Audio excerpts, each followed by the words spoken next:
There is apparently a £22 billion hole in public finances. The Chancellor, Rachel Reeves, has already given us a very stern message on the state of public finance. So how are we going to solve this? Well, some of the answers to this will likely come up in the next budget, scheduled for the 30th of October.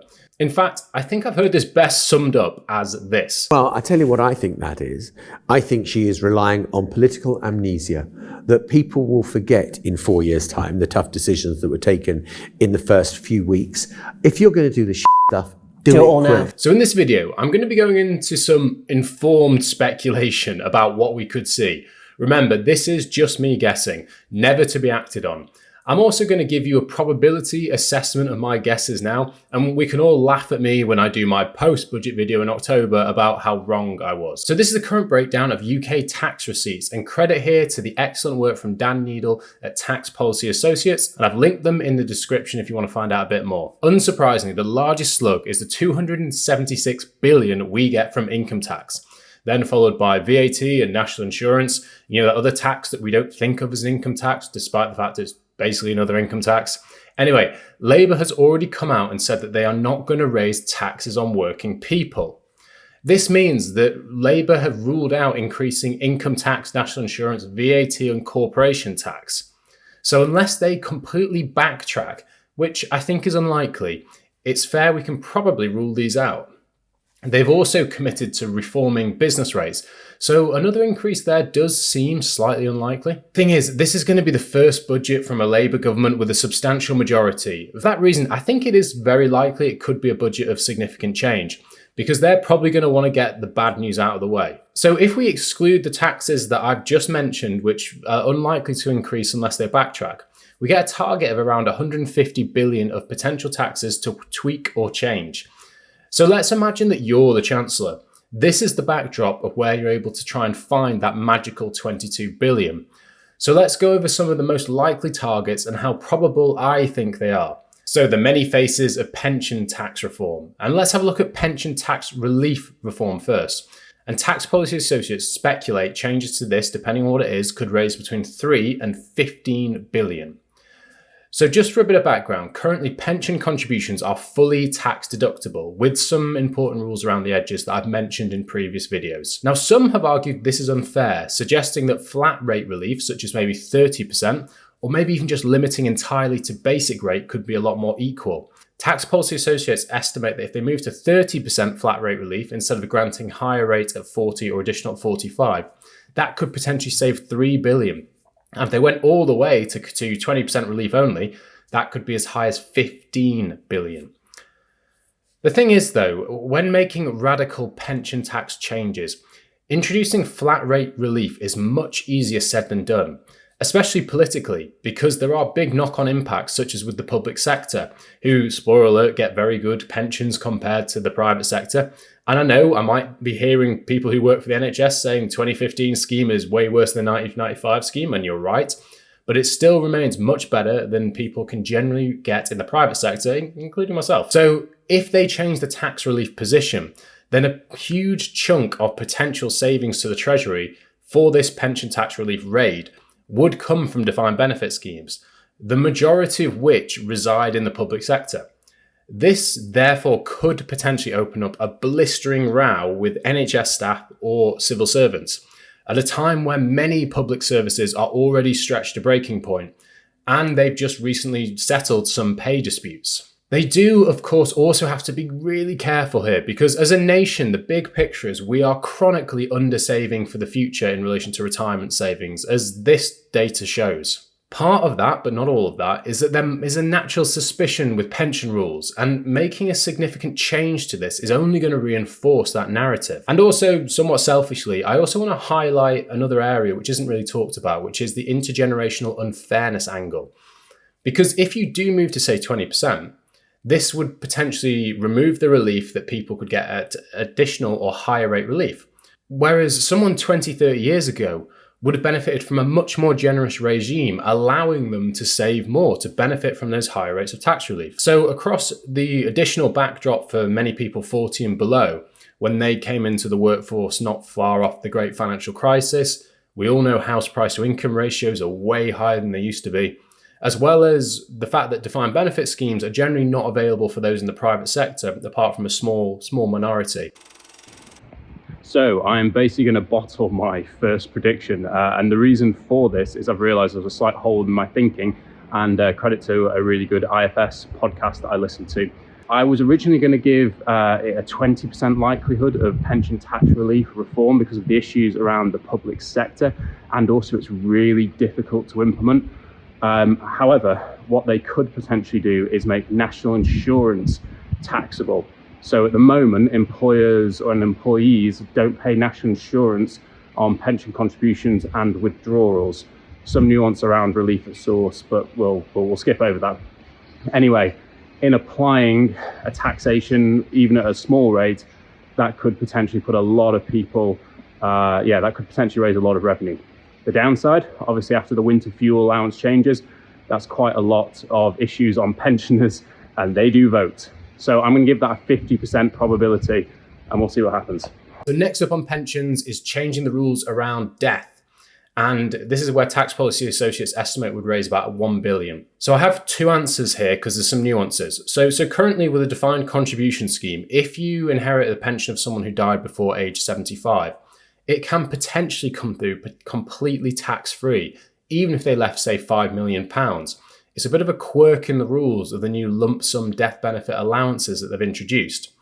Now, if they died a day after 75, the pension provider would deduct tax at marginal rate, PAYE, which means potentially 45% if the beneficiary took a lump sum, or maybe much less if they drew down on a pension over time, which is exactly what I would typically advise if they were being advised.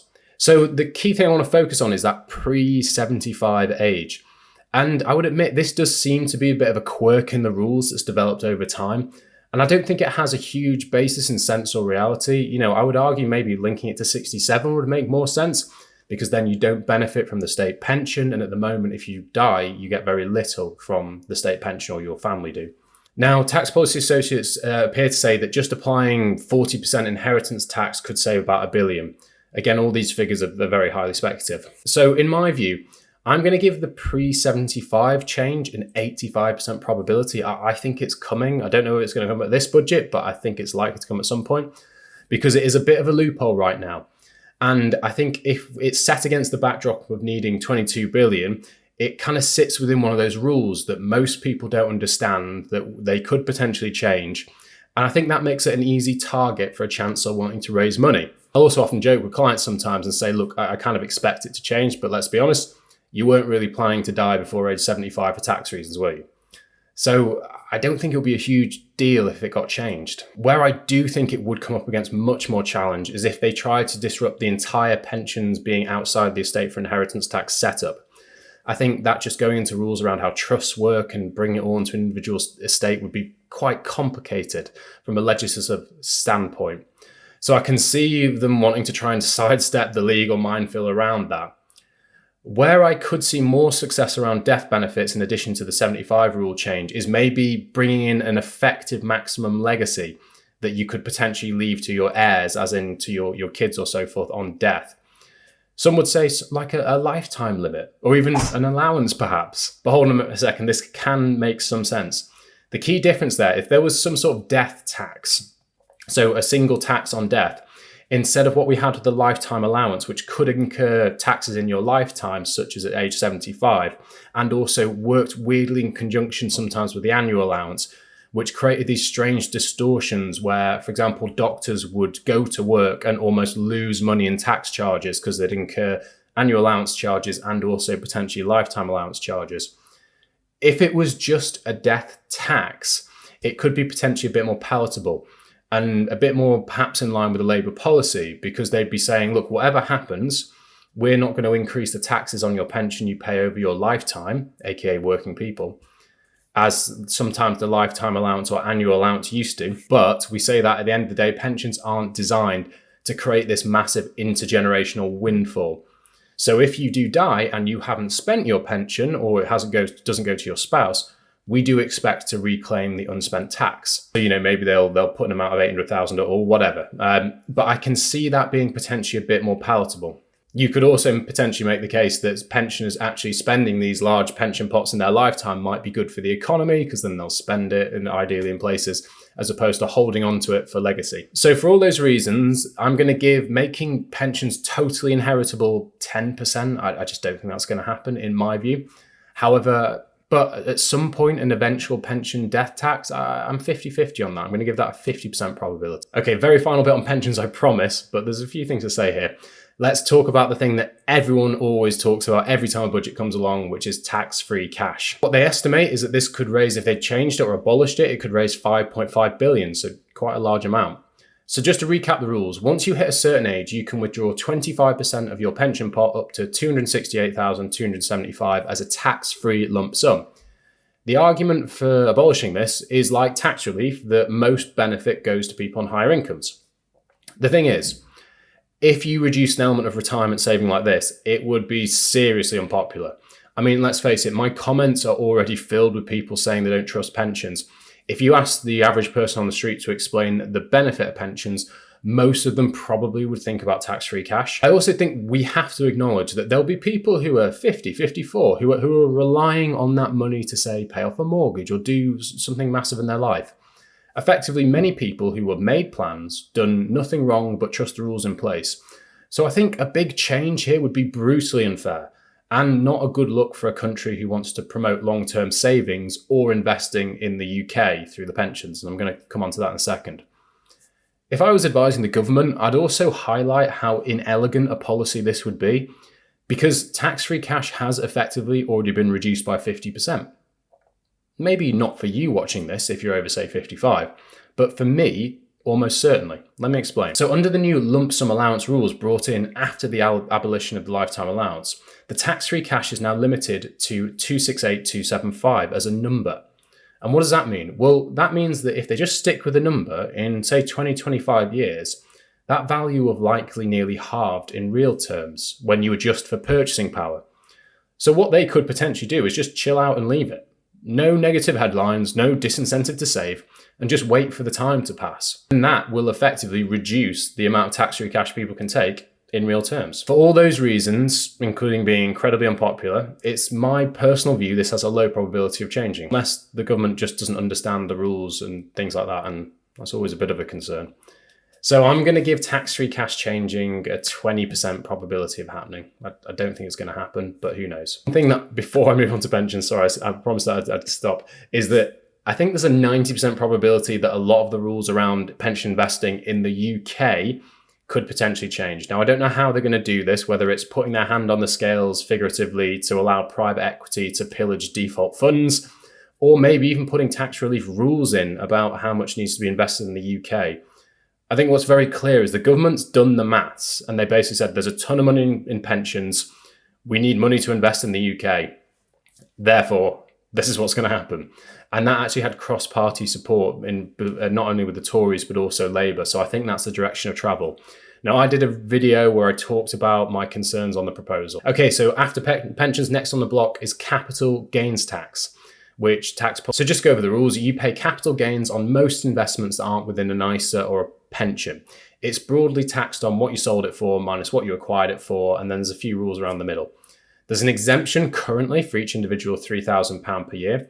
If the gain falls in your basic rate band, it's taxed at 10% or 18% if it's a property which isn't your main residence, and it's 20% if the gain falls in your higher rate band. The thing is, with capital gains taxes, you might have already noticed, that is actually charged at a lower rate than income tax, which for basic rate is 20%, not 10, or 40% for higher, not 20. If they were to increase capital gains, it's estimated that it could raise between 1 and 2 billion. The Lib Dems actually proposed equalising the rate with income tax and said it would raise 5, so it's up to debate. The only thing is that if they were to do a very significant increase, it would make the UK look like a bit of an outlier compared to other international standards. And a key point could also be argued that the timing of the increases matters, because if it was a rate that was changed over time, people could maybe accelerate disposals and take the gain on the old rate. Or if it gets too negative, people can just effectively decide that they're going to change their strategies. Just because you hike up tax doesn't mean everyone's just going to take the tax, basically make that same decision.